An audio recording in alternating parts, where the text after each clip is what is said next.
Hello and welcome to the 6th episode of Crunch Time, the show where I ask a sports-related question to a panel of 4 contestants who present their answers to me in the form of 1-minute video rants. My name is Liam Crothers, and with Draymond Green saying that the Golden State Warriors would have beat the 2019 Toronto Raptors in the finals if not for Kevin Durant's injury, and the numerous times that Steph Curry and Klay Thompson were almost traded for Chris Paul, I decided to ask our panelists Pete, Elizabeth, Ethan, and Milan, what's the biggest what if in sports from the last decade?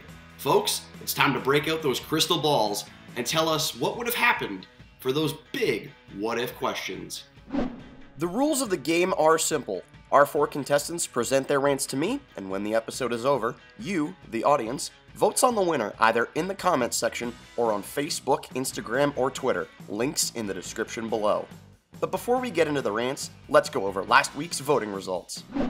Pete, who argued that Kawhi Leonard must be cheating, won with 43% of the vote, and 61% of those from Instagram. So Pete, I know that you think Kawhi's a robot, but I think you might have been using some robots for yourself. Arguing for LeBron James, Drew got 19% of the vote, so because he doubted the king, it's off with Drew's head. Matt, who argued for Connor McDavid, lost with 18% of the vote. Sorry, Matt, but your rant did get 700 TikTok views, and you didn't even have to dance. Lucas, who argued for Tom Brady, finished with 20% of the vote. So sorry, Lucas, but much like Brady left New England, it's time for you to leave Crunch Time. And without further ado, let's get into the rants. Our returning champion, Pete Barazino, will be arguing that Colin Kaepernick losing Super Bowl 47 with the San Francisco 49ers was the biggest what if in the past 10 years of sports. You know, I've always been curious. Who turned out the lights? 7 years ago, Colin Kaepernick and the San Francisco 49ers came within 5 yards of winning Super Bowl 47, but ultimately fell 3 points short to the Baltimore Ravens. But what if Kaepernick became a Super Bowl champion that year? The hypothetical would likely mean a lot more than simply a trophy. If Kaepernick had cemented his place in history by joining the exclusive list of Super Bowl winning quarterbacks, it's hard to believe that the NFL would have treated him the same way following his protest. While it's sad to think that something as material as the Super Bowl can give someone so much power, recent history makes it clearer than ever. I mean, Tom Brady and the Patriots have been caught cheating several times, but remain among the NFL's most prominent. And could you really imagine Russell Wilson or Patrick Mahomes being blackballed if they were to protest? If Kaepernick had won the championship that year, he would not only still have a job, but more importantly, he would have greater support from the NFL in his fight for social justice. Thanks, Pete. First Super Bowl 47, and now most recently Super Bowl 54? Why would anyone want to be a 49ers fan? I'm looking at you, Jai. Next is Elizabeth Rositson, arguing that Kawhi Leonard being traded from the Indiana Pacers on draft day was the biggest what if in the past 10 years. Meanwhile, what I'm more concerned about is the what if of if KawhiEmotions.exe would actually respond.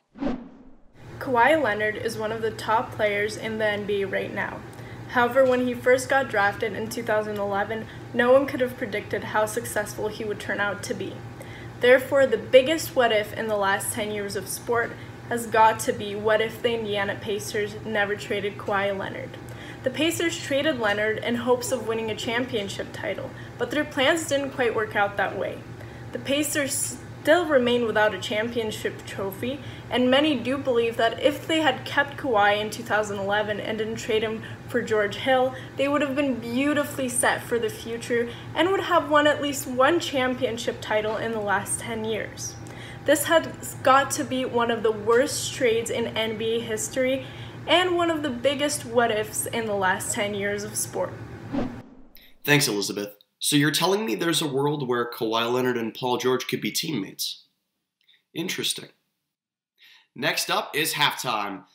In light of the 2020 Olympic Games being canceled, Ranter Elizabeth decided to make a promo for those games whenever they might be. Enjoy.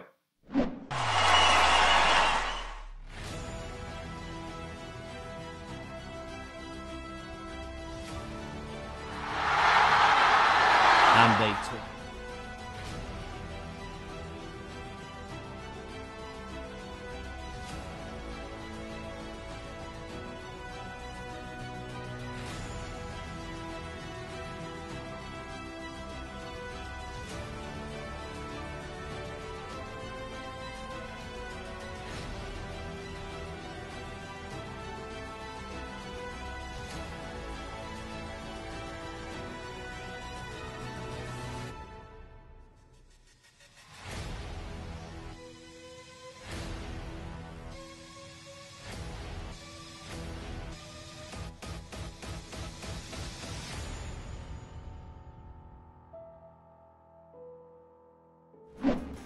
Next up, we have Ethan Pogue, arguing that the vetoed trade between the New Orleans Hornets and the Los Angeles Lakers that would have seen Chris Paul move to Los Angeles is the biggest what-if of the past 10 years. Chris Paul and Kobe Bryant on a team together. Man, nobody would have been happy. It's December 2011. Tim Tebow is still considered an elite quarterback, and the NBA is suffering from a super team epidemic. News just broke that a Chris Paul trade to the Lakers has been canceled by David Stern. But wait, what if the trade went through? What if the Lakers completed the deal, sending Gasol to the Rockets, Chris Paul to the Lakers, and rock star Lamar Odom to the Charlotte Hornets, abruptly changing power in the Western Conference? What if CP3 took the weight off an aging Kobe and made Andrew Bynum look like a pick-and-roll all-star? What if the Lakers tore through the Western Conference, upsetting a young OKC Big Three, taking down Timmy D and the boys, and meeting the Miami Heat in the NBA Finals, setting up the most important finals matchup of the decade, LeBron versus Kobe? Who would cement their legacy as the greatest in the modern era? Would Kobe finish with a bigger ring collection than Jordan? Do the Rockets keep Powell and Kyle Lowry? Does the OKC Thunder offer James Harden a max contract? The Chris Paul veto trade is the biggest what-if in sports in the last 10 years. Thanks, Ethan. That's a weird-looking fish, huh? Last but not least, we have Milan Stanciu, who will be arguing that Derrick Rose's injury is the biggest what-if of the past 10 years. You know, I always knew that roses could be plastic.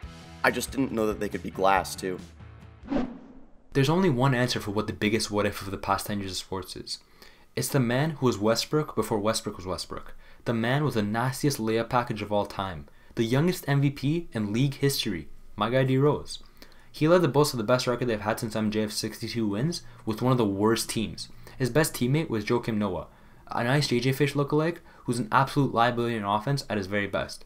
And he did this in the prime of LeBron James' career. We can all agree that he told LeBron was the best LeBron, and he stopped him from three-peating on MVPs, which is very, very impressive. But unfortunately, we were robbed of what could have been, as in 2012 he suffered an ACL injury that really ruined his career. He had his moments. He hit a game winner against Cleveland in 2015. He had a 50-point outing last year on the Timberwolves, and he's had a pretty good season right now with Detroit. But it's just not what we expected of the youngest MVP ever. Just imagine what could have been if Derrick Rose was healthy his whole career. For me, that's got to be one of the biggest what-ifs in sports history. Thanks, Milan. But you're really going to do Joakim Noah like that? Honestly, I think you're just jealous. He's got great hair.